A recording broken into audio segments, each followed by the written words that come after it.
Welcome to the Museum of International Propaganda. You are in San Rafael, California, virtually.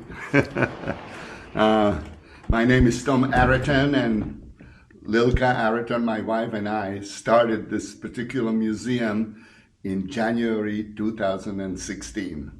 And we have been having lots of fun with it. And I hope you will too. So let's go in and introduce you to.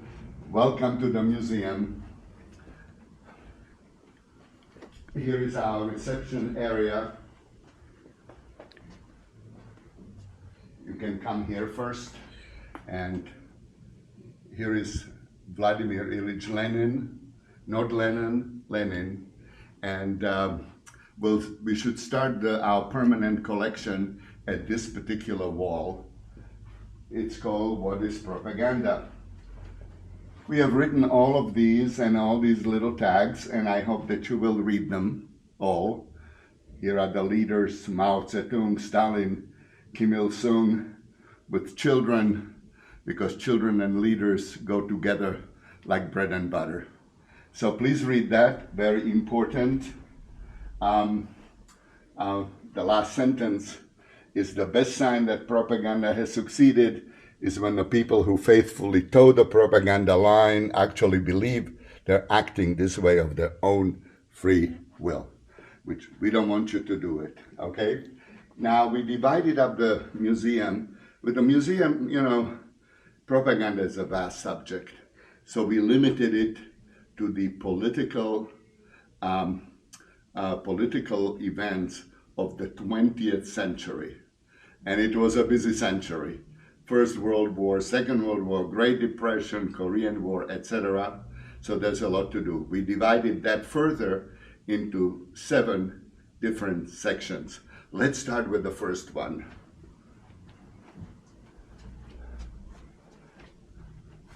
This first section is called Leader Idealization. For a leader to be a leader, he has to be idealized. If you like him, or vilified if you don't like him. So these particularly, you see Che Guevara, you see Hitler. This is from North Korea. Yes, we visited North Korea too.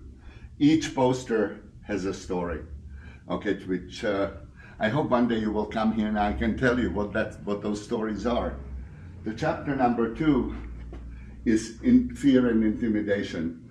What would propaganda be if not something that you fear and they intimidate you so you follow the propaganda line? Fascinating. We had to save a lot of posters, like this one was eaten by mice. But we took a picture and saved it. So that's number 2. Let's move on to number 3. Just as fear and intimidation, on the other side of that coin is national glorification. You have to feel good about your nation, glorify it. There's some fantastic posters here, which I hope you will pay attention to. We're moving along. Number 4 is overstated tribute to the common man, students, women, workers. This is a very large area of propaganda. There are quite a few of them from the Soviet Union, from Hungary, from Iran. This one is from United Kingdom. And these are fantastic. Of course, nobody was as good in tributes as China. As you can see on this wall, this is all from Mao Zedong times, Cultural Revolution. Everybody's carrying the Red Book.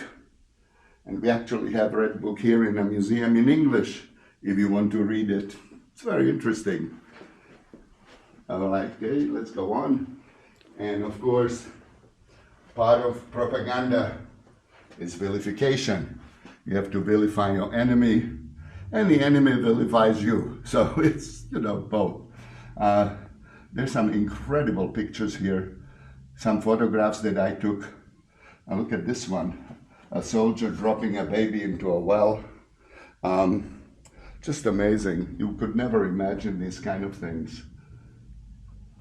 World War II. It goes on here because, I would say that vilification is 80% of propaganda, so we have quite a lot of material against the capitalists, against the socialists. You can choose. Also, you can use all kinds of things for propaganda, like, let's say, insects. This is really a fascinating story. I hope you read it. Now, to keep the leader in power, you have to venerate the military. So this whole area here is veneration of the military. Without them, you probably wouldn't last very long. So this is important.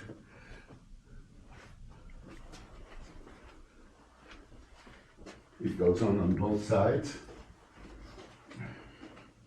In 1989 and 1990, the collectivist systems in Eastern Europe and many other places have gone through dramatic change.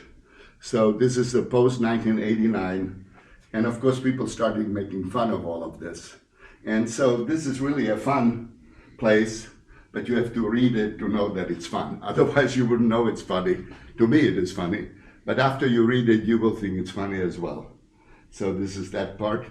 Also, although this is the political propaganda of the 20th century, many people bring us gifts. Like here is Mrs. Clinton. Here is President Trump. We decided to keep it, although here is Bernie in 2020. So we kept this little corner here. Okay? Now, there are all kinds of little displays throughout the museum, like this one, where Eastern Europe was separated from Western Europe by electric fences. This is the story of the electric fences. But what we really love is for you to leave us messages that you really enjoyed this museum. And this is really what makes us smile, because we don't charge anything for the museum. You know, it's out of our own pocketbooks, but we love to read what people tell us. Mostly it's wonderful, wonderful things. We just sit and we read it, and we are happy that people were happy who were here from many different countries. I hope you will leave us a message. We take donation either here in the glass jar or online. And there's a hand sanitizer here, but it's okay. As I said, each poster has a story. There are lots of stories. And that's our permanent collection. This is a beautiful communist flag. Really like, it's hand embroidered. It's set under the flag of Marxism, Leninism, and leadership of the Communist Party, forward to victory of communism. But you know what? You'll be the only people who know that there is a spelling error right on this big, beautiful flag. This letter was supposed to be an E, not C. That little line is missing. Nobody picked it up. It was sort of similar to this one. Like this is an E. It was supposed to be here, but they forgot the middle line. Can you believe it? Now, we have, these are temporary exhibitions. The one we have currently is World War II propaganda cartoons from the Nazi press. That press is their Stürmer, really lowbrow Nazi press with lots of cartoons that were anti-Semitic, anti-Soviet, anti-American. And they were brought here by this American pilot who was shot down, and he started collecting them while he was in the camp. And he brought them in, and he was afraid that his children will throw it in the garbage after he passed away. So he called us up. We went there and we saw it and said, oh my goodness, this is so rich. Let's make an exhibition out of it. So we did. And I hope you take a chance to take a look at it. It's fascinating. There he is, the pilot. We met him. Here's my wife Lilka, myself. Unfortunately, he died 2 weeks before we opened this exhibition, but he knew we were going to do it. Wonderful man. This area here is our library. So if you want to read some more books, sit down, relax. It has a copy of Guernica painting by Picasso from a local artist. It looks just like Guernica.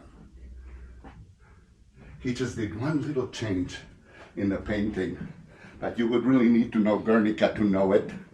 He put in an atomic sign here with the light bulb. The real Guernica only has a regular light bulb filament. Little detail. So that's basically our museum. You can look down here. We're really, in addition to reading what people tell us, we love to give lectures to high school kids, junior high school kids. So we teach them how to think. We don't want them to become Democrats or Republicans or libertarians or anarchists.